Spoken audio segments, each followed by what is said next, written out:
Donc, les Nazaboys qui ont peur de la vérité, notamment d'une bien particulière qui est que Thomas Pesquet n'est jamais allé dans l'espace et que la NASA, c'est une histoire de fraude complète. Les Nazaboys, vous êtes un petit peu comme ça. Je suis comme un mec qui se balade dans la rue, tu sais. Ah bonjour, salut, ça va toi? Tu sais, je discute avec des gens et tout, tu sais. Par moment, il y a un groupe de personnes, je leur parle, tu vois. Je vis ma vie en fait, je m'occupe pas de vous. Et puis vous avez décidé de me suivre partout où je vais. Mais vous osez pas me parler. Donc je suis dans la rue, je me balade, je passe dans des ruelles, etc. Je croise des gens, machin. Et vous êtes là. Et dès que je me retourne pour vous dire, bah alors on fait un live les mecs. Alors là, tout d'un coup, il y en a un qui est en train de regarder le menu du restaurant, là, il y en a un autre qui est en train de regarder la vitrine de chaussures, l'autre il est en train de refaire son lacet sur le pavé, l'autre il fait semblant de regarder les pigeons et puis de leur donner du pain, tu sais. Les mecs en filature, tu sais. Mais mauvais, hein, très mauvais. Bon, tu te dis, bon, non, c'est bon, je vous ai capté les mecs. Hein. Ok, bon. Nous, on va continuer à avancer, hein, donc on avance et tout. Alors du coup, les Nazaboys, c'est ça, il a le dos tourné. Ah ouais, on va aller voir où il est. Alors, il a une nouvelle chaîne, alors vas-y, on le suit, on va voir. On va aller voir. Il mange merde. Et puis, du coup, ils viennent et tout. Puis alors là, et puis là, il te jette un caillou dans le dos, tu sais, comme ça. Alors toi, tu te retournes, tu dis... Parce que je suis un peu simplé. Alors je dis... Il y a un problème ou quoi, là? Qu'est-ce que c'est ça? Qu'est-ce que c'est, ça? Qu'est-ce qui se passe, là? C'est quoi, ces histoires de cailloux, là? Hein? Bon.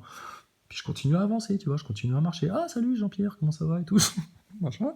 Hop, et les Nazaboys, du coup, ils ne voient pas. C'est comme des petits rats, comme ça. Ils grattent, ils se cachent derrière les bancs, comme ça, derrière les poubelles, tu sais, derrière les cacas de chiens et tout, tu sais. Ils sont là, mais à l'affût, tu sais.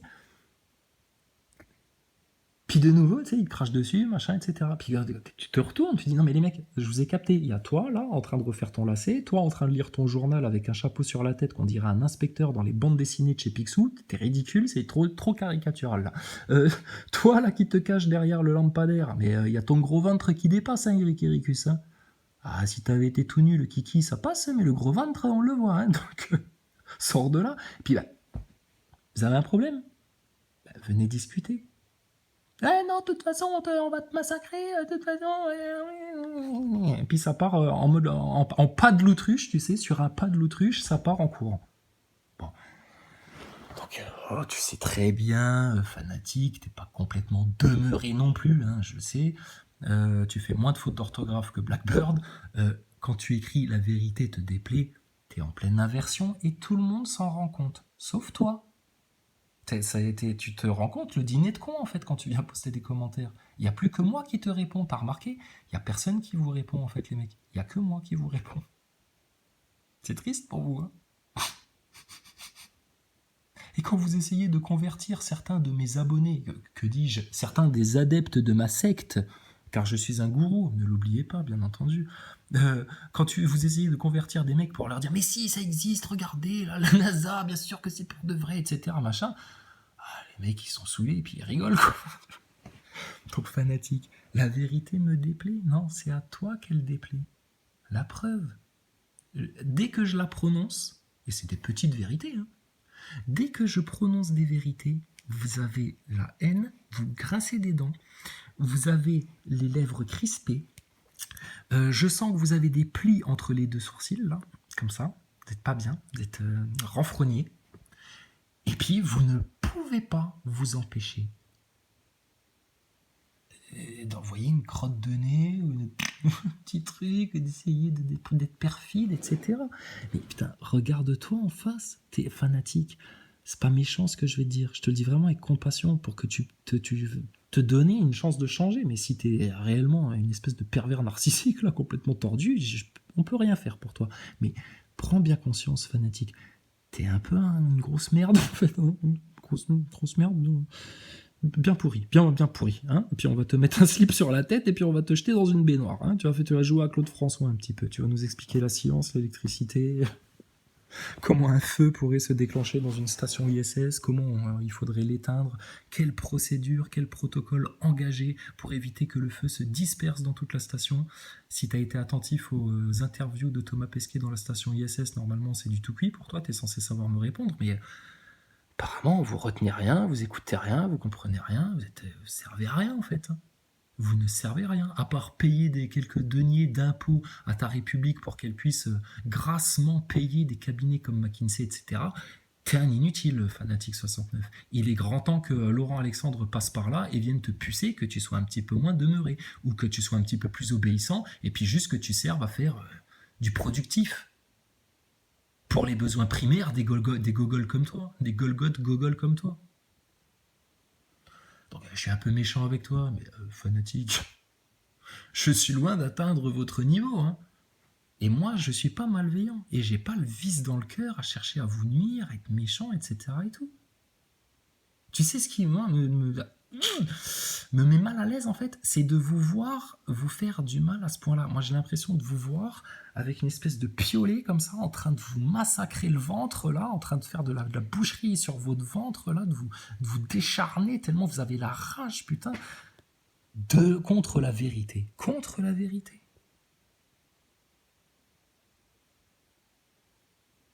Donc, est-ce que les platistes sont venus comme des fanfarons orgueilleux, machin, dégueuler sur les globistes et puis les nasaboys, machin et tout? Non, à la base, non.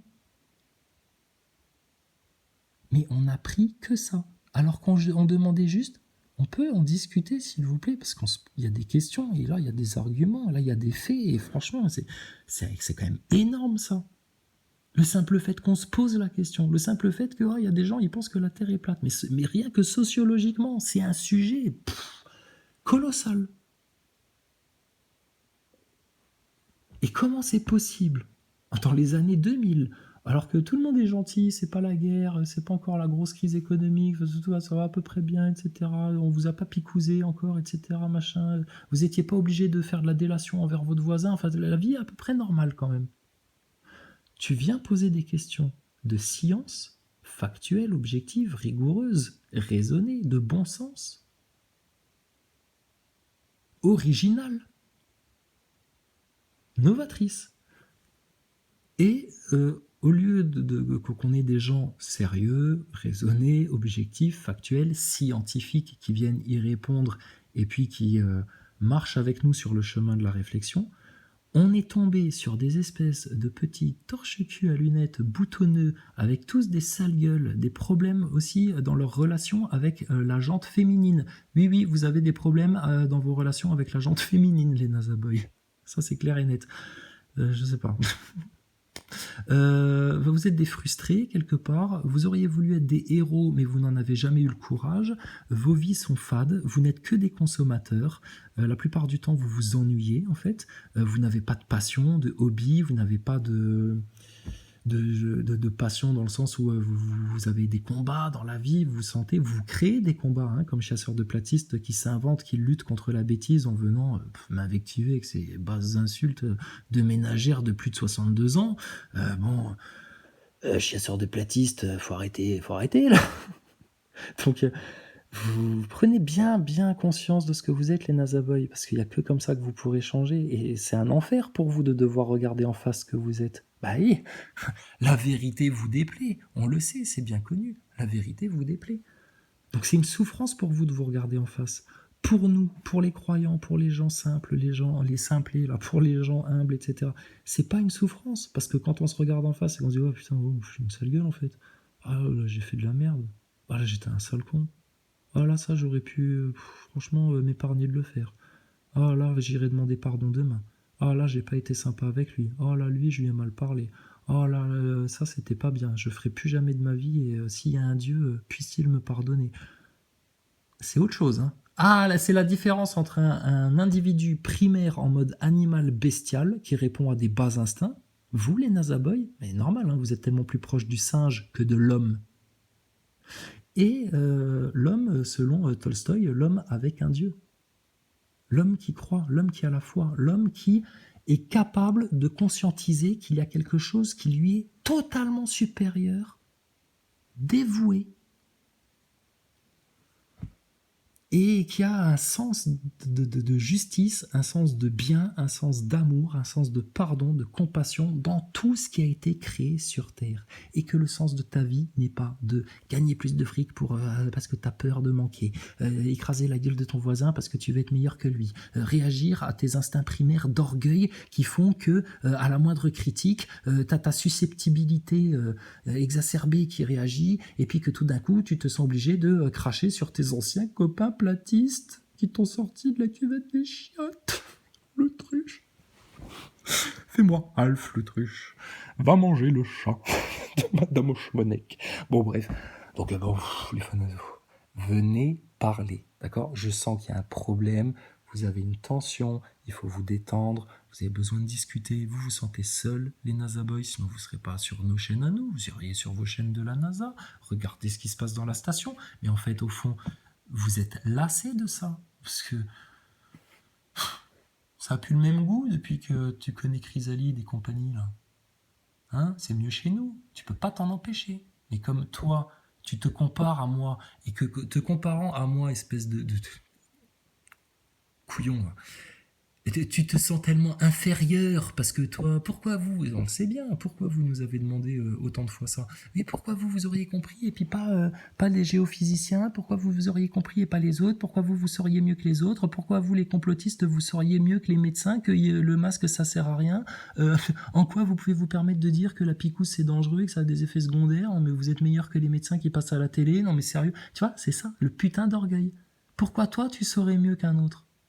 Bah parce que moi j'ai cherché la vérité qui te déplaît. Et la vérité que eux en face ils te cachent pour de l'argent, des gosses, des avantages en nature, et toujours pareil, leur pauvre misérable petit orgueil qui va finir tellement bas dans les enfers. Plus ils s'y accrochent, plus ils le gonflent, plus ils essayent de le renforcer, plus ils essayent de le justifier, plus ils jugent les autres, etc., et qui parlent sans connaître, plus vous allez descendre. Pas un cheveu d'orgueil, d'ego, d'autosatisfaction, de fierté n'entrera au paradis. Pas un cheveu, pas un atome. C'est-à-dire que le moindre atome d'orgueil, la moindre tache d'orgueil, le moindre grain de beauté d'orgueil, le moindre cheveu d'orgueil, le moindre souffle d'orgueil sera jeté au feu. Ton pire ennemi, c'est ça. Ton orgueil, le diable. Parce que tu es juste un enfant, en service pour un créateur qui te demande d'être bon avec les autres. Et toi, tu fais tout le contraire. Donc tu auras tout le contraire du paradis qui, à la base, est promis à tous les humains. Ça vous dépasse, hein, tout ça, les NASA Boys. Hein. Ouais, mais je sens que c'est là que ça coince aussi. Parce que par orgueil, vous vous sentez pas capable de comprendre tout ça et puis de faire partie de la bande. Quelque part, vous aimeriez faire partie de la bande. Ah, putain, Fanatic 69, t'as pas idée de la cotise tous les ans, toi? T'es pas au courant? Ah, mais c'est parce que tu fais pas partie du club Chrysalide. Hein, il y avait le club Picsou. Hein, ils t'ont pas dit les autres? Ouais, mais ça c'est vrai, on se le dit sur Discord, mais on se le garde plutôt entre nous. En fait, pour avoir le droit de poster des commentaires normalement sur ma chaîne, il faut envoyer 500 €. Par an, t'inquiète pas, 500 € par an. C'est un club très sélect ici. Ici, c'est pour vraiment les gens qui ont compris beaucoup de choses, qui ont conscientisé beaucoup de choses, qui sont à l'aise sur tous les sujets. Et qui demandent encore à apprendre et qui sont encore curieux et qui sont encore émerveillés des beautés qu'ils peuvent contempler et qui sont encore surpris des affres, des méandres, de la bêtise dans laquelle vous pouvez encore vous enfoncer. Vous et les vôtres. C'est-à-dire la race des vipères, des haineux, des orgueilleux, des serpents, des cocaïnomanes, des Macron, des Zelensky, des ukrainistes, des covidistes, des covidios et toute la team. Hein? Ça, c'est votre camp, ça. Allez jouer à la baballe. Donc, Bah, si, j'ai des arguments, hein. Il y a pas de problème, hein. Et encore, et là, je te parle pas spécifiquement de la station spatiale, de son blindage, de son système d'arrimage, des scaphandres, de ta station spatiale, dans tous les moindres menus détails, hein, quand, hein. Ah ouais, quand. Donc, qu'est-ce qui vous déplaît à vous, les NASA Boys? Tout ce que tu me dis, ça revient à toi. Effet miroir à l'infini, plus un. Ce qui vous déplaît, les NASA Boys, c'est la vérité. Votre illusion vous est tellement plus confortable, surtout pour votre orgueil. Oh, vous aviez l'air tellement intelligent avec vos t-shirts NASA, à lire Science et Vie sur le banc du jardin public, en n'osant pas regarder les gonzesses qui passent parce que... Oh, si elle vient me parler, qu'est-ce que je vais faire? Excusez-moi, monsieur, vous auriez l'heure, s'il vous plaît? Oh, moi aussi, je t'aime. Tu veux m'épouser? Non, mais ils ont un quotient émotionnel trop bas. Vous êtes un peu des handicapés, hein. Aujourd'hui. Oh là là. Écoute, j'ai dû passer la journée à Paris. Je suis monté à Paris, je suis redescendu. Je suis monté, je suis redescendu, en fait, tu vois. Puis je suis allé, tu vois, dans des coins très touristiques, très typiques de Paris. Oh, il y avait Germaine, Mercedes et Janine qui attendaient des messieurs. Ah, déjà à 8h30 du mat. Bon, écoute, ah, bon, pour un provincial, c'est un peu gênant, c'est choquant. Ah bah c'est surtout choquant quand en fait Tata Simone, elle est en barésie, en collant, en talon haut, etc. Qui a un bout de bidoche qui dépasse et puis un peu la moitié des fesses quand même. Bon, hein, tu regardes ailleurs, mais en même temps tu te dis oh, non non pas qu'est-ce qu'elle est bonne, etc. Non non attends, c'est plus ou moins des Brigitte Macron. On est un peu plus épaisse quand même. Ah non, tu te dis mais ah, ça va jusque-là alors. On est naïf en fait, on est un peu désimplé hein, quelque part. Bon bref, donc j'étais à Paris, machin tout. Et puis à un moment donné, alors il y a un mec, parce qu'il y avait des travaux, tu sais, puis il y avait une camionnette avec des tuyaux, tu sais, pour des gaines, pour des câbles d'électricité, etc. Puis il y avait un mec, il vient me voir et puis il me dit, ah tu sais, moi j'ai peur que les tuyaux, un jeune, hein, j'ai peur que les tuyaux ils m'avalent. Ah, j'ai dit comment ça? Et puis tu sais, il venait, il me faisait coucou avec la main comme ça. Coucou, coucou. Alors moi je lui faisais coucou, tu sais, je joue avec lui comme ça, tu sais, moi je m'en fous, hein, j'ai pas peur qu'il me foute la honte devant les autres ou quoi que ce soit, tu veux jouer handicapé, bah vas-y, moi je suis un simplet aussi, hein. Alors il me fait coucou, alors je me mets devant lui et puis je lui fais coucou de la main aussi, tu sais, mais on était à 30 centimètres l'un de l'autre. Il me fait coucou, je lui fais coucou. Bon, au bout d'un moment, ça commence à durer longtemps, hein. Je me suis dit, ah là, il y a une patience que moi j'ai pas, et puis quelque part, moi là, je dois tailler, hein. Je suis un peu pressé, j'ai un bus à prendre. Ok, bon, coucou, ok, d'accord. Ça va? Oui, alors il me dit, j'ai eu peur que les tuyaux ils m'avalent. Il me dit, ça c'était ma phobie. C'était que les tuyaux. Il était tout seul, hein. Ah ouais, bon, apparemment, voilà, il se baladait. Alors il me dit, ouais, parce que j'avais peur que les tuyaux ils m'avalent. J'ai dit, mais non, c'est pour les câbles électriques, c'est pas pour les humains. Ça t'avale pas les humains. Alors du coup, il me suivait, tu sais, il marchait avec moi et tout. Bon, c'est cool. C'est là que je me suis dit, bah tu vois, on dit que les parigots c'est tous des têtes de cons, mais bah franchement non. Et lui, il est vachement sympa, hein. Puis je tombais que sur des gens sympas. Il y a que des gens sympas à Paris. Ah, vous avez vraiment mauvaise presse, les Parisiens. C'est à cause de votre gouvernement, ça. C'est à cause de vos médias. C'est à cause de votre équipe de foot qui a trop d'argent et qui est financée par les Qataris. Ça vous monte à la tête. Bon, bref. Et donc, il me dit, ah, les tuyaux et tout, machin. Alors, il dit, tu veux pas me rassurer? Alors, je dis, bah, t'inquiète pas, ils vont pas t'avaler, les tuyaux. De toute façon, tu passes pas dedans, t'es trop grand, toi, t'es un grand garçon. Ah oui, c'est vrai, ah, tu m'as bien rassuré, qui me dit, t'es content. Je vois, tu vas continuer à marcher avec moi longtemps, comme ça? Et sinon, alors j'ai dit, tu fais quoi alors là? Il dit, ah bah je me balade, il fait beau et tout, il y a des gens, ils se promènent. J'ai dit, t'habites à Paris? Il me dit, ouais, je me promène, et tout. Bon, je sais pas, peut-être que j'aurais dû appeler la police et puis dire, ouais, il y en a un qui s'est évadé là. Ben, un mec pas normal, là, qui normalement on les met dans des établissements avec des gens comme eux. Bah là, il est dans la rue, il se promène et puis il me parle. Venez le chercher. Hein, il y a personne. Bah, appelez le chenil, faites quelque chose, tu sais, en bon franc-maçon eugéniste, tu sais, en bon Laurent Alexandre. Bah oui, mais puis en plus, il me fait coucou, il me casse les couilles, là, il me parle alors que et je lui parle pas, moi, à la base. Enfin bref, tout gentil, etc. Mais coucou, coucou, alors c'est tuyaux et tout. Et puis c'était sa phobie depuis qu'il était petit, que dès que les tuyaux les avalent, etc. Alors bon, on a discuté 5 minutes, etc. Donc tu vois, Thomas, Pourquoi je te parlais de ça à la base? Je sais plus. Attends, faut que je fasse un rewind. Ah, t'as vu, nous aussi on parle anglais.